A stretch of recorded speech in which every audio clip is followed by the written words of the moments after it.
સિહાદા ગામ છે અને આ ખેડૂત મિત્ર છે, આ પણ ખેડૂત મિત્ર છે.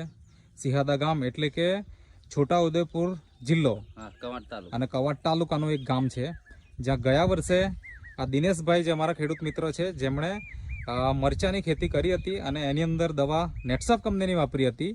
જ્યાં તમે જોઈ શકો છો આ ખેડૂતભાઈના હાથમાં દવા છે જે વાપરી હતી અને એનાથી સારામાં સારું ઉત્પાદન લીધું હતું અને આપણે વિડીયો પણ એમનું શૂટિંગ કર્યો હતો. તો આ ખેતરની અંદર સ્ટીમરીચ અને બાયો 99નો ઉપયોગ થયો છે દિનેશભાઈના માર્ગદર્શન હેઠળ અને એના કારણે તમે જોઈ શકો છો આ મરચાના છોડ એકદમ તંદુરસ્ત છે અને ફૂટ પણ સારી એવી છે. આ એક જ છોડ છે અને હજી તો દિવસ થયા છે કેટલા તો 40 દિવસ, બરાબર. તો 40 દિવસના જ આ છોડ છે, એક જ જગ્યાએ એવું નહીં, આ બધી જ જગ્યાએ છોડ એક સરખા તમને જોવાના મળશે અને પૂરા ખેતરની અંદર એકદમ લીલુંછમ ખેતર દેખાય છે અને વરસાદની ઋતુ અત્યારે ચાલી રહી છે.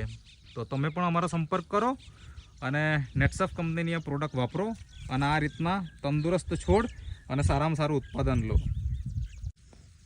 આ બીજું ખેતર છે જે અત્યારે એક વિડીયો લીધો અને જ્યાં આગળ અત્યારે હાલમાં આપણી નેટસફ કંપનીની દવા નથી વપરાઈ અને આ એક જ દિવસે તમે છોડ લાવેલા, બરાબર ને? એક જ દિવસે આ પણ 40 દિવસના જ છોડ છે અને આપણે તમારા ખેતરમાં જોઈએ પણ 40 દિવસના છે. તો બંનેમાં તમે તફાવત જોઈ શકો છો કે ઓલા ખેતરની અંદર તો ગ્રોથ આના કરતાં ડબલ ટ્રિપલ જોવાનો મળે છે, જ્યારે અહીંયા તમને ગ્રોથ એટલો જોવાનો નથી મળવાનો, બરાબર. તો એવું નથી કે ભાઈ એક જ આપણે છોડ બતાવીએ છીએ, બહુ બધા છોડ છે. તો સ્ટીમરીચના પટ મતલબ સ્પ્રે કરવાથી કેટલા છંટકાવ કર્યા તમે? 2 કર્યા હતા. 2 છંટકાવ કરવાથી પણ આટલો બધો ફાયદો જોવાનો મળે છે ખેતરમાં.